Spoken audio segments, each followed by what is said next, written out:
नमस्ते बच्चों। आज हम बोध कहानी का अगला भाग पढ़ते हैं। इससे पहले पिछले दिन का भाग संक्षेप में देखते हैं। बोध पाठ में शिक्षक पद की गरिमा बताई गई है। पंडित चंद्रधर एक शिक्षक थे। उनका वेतन बहुत कम था। वेतन के हिसाब से ही उनका रहन सहन भी साधारण ही था। उनके पड़ोस में हेड कांस्टेबल ठाकुर आदिबल सिंह और तहसील क्लर्क मुंशी बैजनाथ रहते थे। वे अपने पद का दुरुपयोग कर अच्छा पैसा कमा लेते थे। पंडित जी को आत्मग्लानि होती थी कि उन्होंने शिष्य की नौकरी क्यों की। उन्हें भी किसी दूसरे विभाग में नौकरी करनी चाहिए थी। संयोगवश पंडित चंद्रधर, ठाकुर आदिबल सिंह और मुंशी बैजनाथ एक साथ तीर्थयात्रा के लिए गए। रास्ते में ट्रेन में कई यात्रियों ने ठाकुर आदिबल सिंह और मुंशी बैजनाथ को अपमानित किया। बच्चों, कहानी का यह भाग मैंने आपको लाइव क्लास में पढ़ाया था। आगे बढ़ने से पहले एक बार इस भाग का सस्वर वाचन करती हूँ। मुसाफिर, हम वही हैं जिन पर आपने जासूसी का अपराध लगाया था और जिनसे आप 25 रुपये लेकर चले थे। इतने में दूसरा लेटा हुआ यात्री जोर से ठहाका मारकर हंसा और बोला, अरे दारोगा साहब, आप ही नीचे क्यों नहीं बैठ जाते? ये धाना तोड़े ही है कि आपके राज में फर्क पड़ जाएगा। मैंने तुम्हारा क्या बिगाड़ा है? मैंने तो तुम्हारी सूरत भी नहीं देखी, ठाकुर साहब ने कहा। दूसरा मुसाफिर, आपने मेरी सूरत भले न देखी होगी, पर आपके झंडे ने देखी है। इसी वर्ष गांव के मेले में आपने मुझे बिना बात झंडे लगाए थे। यह कहकर उसने और भी पांव फैला लिए। पंडित जी अब तक चुपचाप खड़े थे, डरते थे कि कहीं मारपीट न हो जाए। अवसर पाकर ठाकुर साहब को समझाया। जो ही तीसरा स्टेशन आया, ठाकुर साहब ने बाल बच्चों को वहां से निकालकर दूसरे डिब्बे में बैठाया।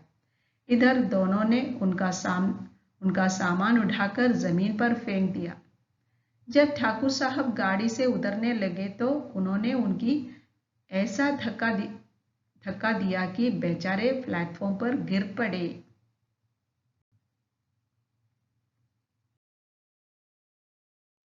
उधर मुंशी बैजनाथ की तबीयत खराब हो गई।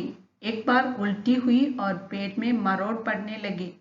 लखनऊ तक उन्होंने किसी तरह सहन किया। आगे चलकर मजबूर हो गए। ज्वर, पेट में दर्द, नसों में तनाव के और दस्त एक स्टेशन पर उतर पड़े। प्लेटफॉर्म पर लेट गए। पत्नी भी घबराई, बच्चों को लेकर उतर पड़ी। सामान उतारा, परंतु जल्दी में ट्रंक उतारना भूल गई। गाड़ी चल दी। दारोगा जी ने अपने मित्र को इस दशा में देखा तो वे भी उधर पड़े। स्टेशन मास्टर ने यह हाल देखा तो समझे हैजा हो गया। हुक्म दिया, रोगी को अभी बाहर ले जाओ। मजबूर होकर सब लोग मुंशी जी को एक पेड़ के नीचे उड़ा ले गए। फिर सभी मुंशी जी को पास के अस्पताल में ले गए। डॉक्टर का नाम था छोकेलाल, कंपाउंडर था। लोग आदर से डॉक्टर कहा करते थे। उन्हें देखकर बैजनाथ बोले, क्यों महाशय, मुझे पहचानते हैं? छोकेलाल, जी हाँ, खूब पहचानता हूँ। जब मैं तहसील में लगान भरने जाता हूँ तो आप डांट कर अपना हक वसूल कर लेते हैं। न दूं तो शाम तक खड़े रहना पड़े। अब मेरे फीस के 10 रुपये निकालिए और दवा लेकर चलते बनिए। दारोगा जी, 10 रुपये? छोकेलाल, जी हाँ, और यहाँ ठहरना चाहे तो 10 रुपये रोज। देखो, अब तक हमने लाइव क्लास में पढ़ा था। हम वही हैं जिन पर आपने जासूसी का अपराध लगाया था और जिनसे आप 25 रुपए लेकर टले थे। इतने में दूसरा लेटा हुआ यात्री जोर से ठहाका मारकर हंसा और बोला, अरे दरोगा साहब, आप ही नीचे क्यों नहीं बैठ जाते? यह थाना थोड़े ही है कि आपके राज में फर्क पड़ जाएगा। मैंने तुम्हारा क्या बिगाड़ा है? मैंने तो तुम्हारी सूरत भी नहीं देखी, ठाकुर साहब ने कहा। दूसरा मुसाफिर, आपने मेरी सूरत भले ही न देखी होगी, पर आपके डंडे ने देखी है। इसी गांव के मेले में आपने मुझे बिना बात डंडे लगाए थे। यह कहकर उसने और भी पांव फैला लिए। पंडित जी अब तक चुपचाप खड़े थे, डरते थे कि कहीं मारपीट ना हो जाए। अवसर पाकर ठाकुर साहब को समझाया। जो ही तीसरा स्टेशन आया, ठाकुर साहब ने बाल बच्चों को वहां से निकालकर दूसरे डिब्बे में बैठाया। इधर दोनों ने उनका सामान उठाकर जमीन पर फेंक दिया। जब ठाकुर साहब गाड़ी से उतरने लगे तो उन्होंने उनको ऐसा धक्का दिया कि बेचारे प्लेटफॉर्म पर गिर पड़े। उधर मुंशी बैजनाथ की तबीयत खराब हो गई। एक बार उल्टी हुई और पेट में मरोड़ पड़ने लगे। लखनऊ तक उन्होंने किसी तरह सहन किया। आगे चलकर मजबूर हो गए। ज्वर, पेट में दर्द, नसों में तनाव, कै और दस्त। एक स्टेशन पर उतर पड़े। प्लेटफॉर्म पर लेट गए। पत्नी भी घबराई, बच्चों को लेकर उतर पड़ी। सामान उतारा, परंतु जल्दी में ट्रंक उतारना भूल गईं। गाड़ी चल दी। दारोगा जी ने अपने मित्र को इस दशा में देखा तो वे भी उतर पड़े। स्टेशन मास्टर ने यह हाल देखा तो समझे हैजा हो गया। हुक्म दिया, रोगी को अभी बाहर ले जाओ। मजबूर होकर सब लोग मुंशी जी को एक पेड़ के नीचे उठा ले गए। फिर सभी मुंशी जी को पास के अस्पताल में ले गए। डॉक्टर का नाम था चोखेलाल। कंपाउंडर था। लोग आदर से डॉक्टर कहा करते थे। उन्हें देखकर बैजनाथ बोले, क्यों महाशय, मुझे पहचानते हैं? चोखेलाल, जी हाँ, खूब पहचानता हूँ। जब मैं तहसील में लगान भरने जाता हूँ तो आप डांट कर अपना हक वसूल कर लेते हैं। न दूं तो शाम तक खड़े रहना पड़े। अब मेरी फीस के 10 रुपए निकालिए और दवा लेकर चलते बनिए। दारोगा जी, 10 रुपए? चोखेलाल, जी हाँ, और यहाँ ठहरना चाहें तो 10 रुपए रोज। कहानी आगे पढ़िए। दारोगा जी ने बैजनाथ की स्त्री से रुपए मांगे। तब उन्हें बक्से की याद आई। वो तो गाड़ी में ही छूट गया। दारोगा जी के पास भी अधिक रुपए नहीं थे। किसी तरह 10 रुपए निकालकर चौकेलाल को दिए। उन्होंने दवा दी। दिन भर में कुछ फायदा न हुआ। रात को दशा संभली। दूसरे दिन फिर दवा के लिए पत्नी का एक गहना बाजार में बेचा गया। शाम तक जब हालत सुधरी तब रात को गाड़ी में बैठे। जब अयोध्या की यात्रा के दौरान ट्रेन में मुंशी जी की तबीयत खराब हुई तो वे एक स्टेशन पर उतरे और मुंशी जी को पास के अस्पताल में ले गए। डॉक्टर को फीस देने के लिए जब दारोगा ने मुंशी जी की पत्नी से रुपए मांगे तो उन्हें बक्से की याद आई। दारोगा जी ने बैजनाथ की स्त्री से रुपए मांगे। क्यों रुपए मांगे? डॉक्टर की फीस देने के लिए। तब स्त्री का अर्थ क्या है? पत्नी, वाइफ। बैजनाथ की स्त्री, बैजनाथ की पत्नी। तब उन्हें बक्से की याद आई। See, when the inspector asked her for money, then only she remembered about the trunk. Okay, तब उन्हें बक्से की याद आई। वो तो गाड़ी में ही छूट गया। See, the trunk was left in the train. They forgot to take the trunk from the train. दारोगा जी के पास भी अधिक रुपए नहीं थे। दारोगा जी के पास भी डॉक्टर की फीस देने के लिए रुपए नहीं थे। किसी तरह somehow 10 रुपए निकालकर चौकेलाल को दिए। चौकेलाल कौन है? डॉक्टर का नाम है चौकेलाल। somehow they collected 10 rupees and gave to the doctor. Okay. उन्होंने दवा दी। The doctor gave the medicine. दिन भर में कुछ फायदा न हुआ। See, till the end of the day, there was no sign of improvement. Okay, no sign of recovery. दिन भर में कुछ फायदा न हुआ। रात को दशा संभली। At night, his condition recovered at night. दूसरे दिन फिर दवा के लिए पत्नी का एक गहना बाजार में बेचा गया। गहना means what? Ornament. On the next day, again, for buying medicine, what they had to do on the next day, again for medicine, one ornament of his wife was sold in the market. Okay. पत्नी का एक गहना बाजार में बेचा गया। क्यों बेचा गया? दवा खरीदने के लिए, अगले दिन दवा खरीदने के लिए पत्नी का एक गहना बाजार में बेचा गया। शाम तक जब हालत सुधरी तब रात को गाड़ी में बैठे। शाम तक के by evening his condition recovered, his condition improved in the evening, and so they board a train at night.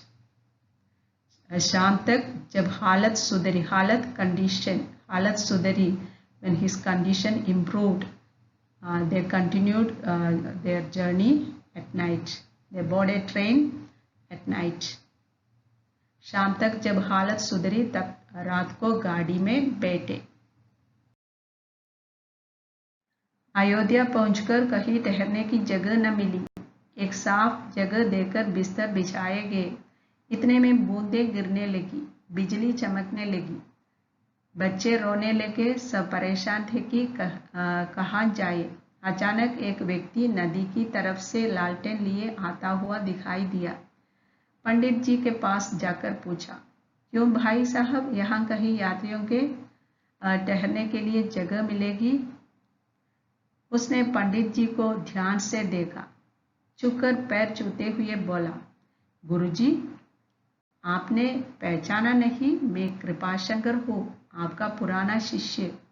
पंडित जी की स्मृति जागी। बोले, ओहो, तुम कृपाशंकर हो। तब तो तुम दुबले पतले लड़के थे, कोई 8-9 साल के रहे होंगे। अयोध्या पहुंचकर कहीं ठहरने की जगह न मिली। After reaching Ayodhya they did not get a place to stay. कहीं ठहरने की जगह न मिली। ठहरने की जगह, प्लेस टू स्टे। एक साफ जगह देकर बिस्तर बिछाए गए। Since they did not get a place to stay, what did they do? They spread their bed in a clean open place. एक साफ जगह देकर बिस्तर बिछाए गए। इतने में, by the time, what happened by the time? इतने में बूंदें गिरने लगी। It started raining. बिजली चमकने लगी। There was lightning, thunder and lightning also. बिजली चमकने लगी। बच्चे रोने लगे। देखो, जब बूंदें गिरने लगी और बिजली चमकने लगी तो बच्चे रोने लगे, घबराकर रोने लगे। The children were very frightened and they started crying. सब परेशान थे। All were very much worried. क्या सोचकर सब परेशान थे? सब परेशान थे कि कहाँ जाए, where to go. They had no place to go. By thinking that they all were very much worried. अचानक, suddenly, एक व्यक्ति नदी की तरफ से लालटेन लिए आता हुआ दिखाई दिया। Suddenly they saw a man coming from the side of the river holding a lantern. Lantern. Okay. अचानक एक व्यक्ति नदी की तरफ से लालटेन लिए आता हुआ दिखाई दिया। पंडित जी ने पास जाकर पूछा। पंडित जी went near him and asked, क्यों भाई साहब, यहाँ कहीं यात्रियों के ठहरने के लिए जगह मिलेगी? क्या पूछा पंडित जी ने उस आदमी के पास जाकर? क्या पूछा? यहाँ कहीं यात्रियों के ठहरने के लिए जगह मिलेगी? Is there any place here somewhere? Any place is available for the travelers to stay? यहाँ कहीं यात्रियों के ठहरने के लिए जगह मिलेगी? उसने पंडित जी को ध्यान से देखा। When Pandit ji asked him, went near him and asked him like this, that man looked him very carefully, very closely. उसने पंडित जी को ध्यान से देखा, झुककर पैर छूते हुए बोला।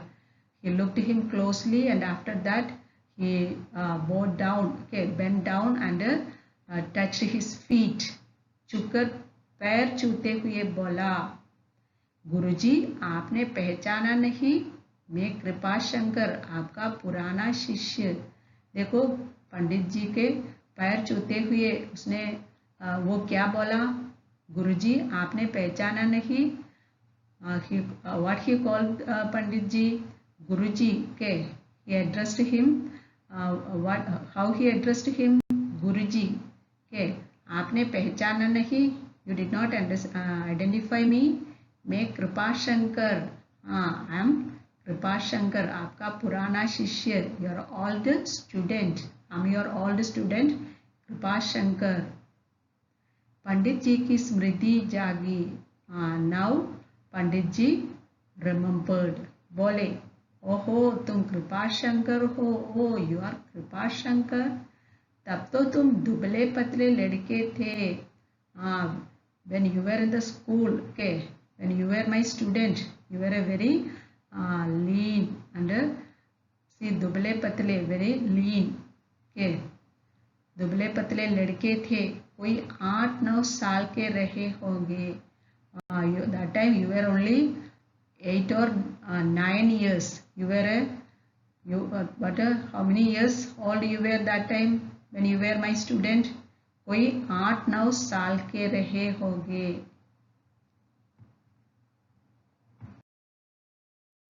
बच्चों, अब इन शब्दों के अर्थ ध्यान से पढ़ें। जासूसी स्पाइंग, सूरत फेस, डंडा लगाना बीट विथ ए स्टिक, धक्का देना पुश, तबीयत हेल्थ, लालटेन लैंटेन, उल्टी वोमिटिंग, हैजा कॉलेरा, लगान भरना पे रेंट, हुक्म देना गिव ऑर्डर, मजबूर होना टू बी हेल्पलेस, हालत कंडीशन। दारोगा जी ने बैजनाथ की स्त्री से रुपए मांगे, तब उन्हें बक्से की याद आई। वह तो गाड़ी में ही छूट गया। दारोगा जी के पास भी अधिक रुपए नहीं थे। किसी तरह 10 रुपए निकालकर चोखे लाल को दिए। उन्होंने दवा दी। दिन भर में कुछ फायदा न हुआ। रात को दशा संभली। दूसरे दिन फिर दवा के लिए पत्नी का एक गहना बाजार में बेचा गया। शाम तक जब हालत सुधरी तब रात को गाड़ी में बैठे। अयोध्या पहुंचकर कहीं ठहरने की जगह न मिली। एक साफ जगह देखकर बिस्तर बिछाए गए। इतने में बूंदें गिरने लगीं, बिजली चमकने लगी, बच्चे रोने लगे। सब परेशान थे कि कहां जाएं। अचानक एक व्यक्ति नदी की तरफ से लालटेन लिए आता हुआ दिखाई दिया। पंडित जी ने पास जाकर पूछा, क्यों भाई साहब, यहाँ कहीं यात्रियों के ठहरने के लिए जगह मिलेगी? उसने पंडित जी की ओर ध्यान से देखा, झुककर पैर छूते हुए बोला, गुरुजी, आपने पहचाना नहीं? मैं कृपाशंकर, आपका पुराना शिष्य। पंडित जी की स्मृति जागी। बोले, ओहो, तुम कृपाशंकर हो? तो तुम दुबले पतले लड़के थे, कोई 8-9 साल के रहे होगे।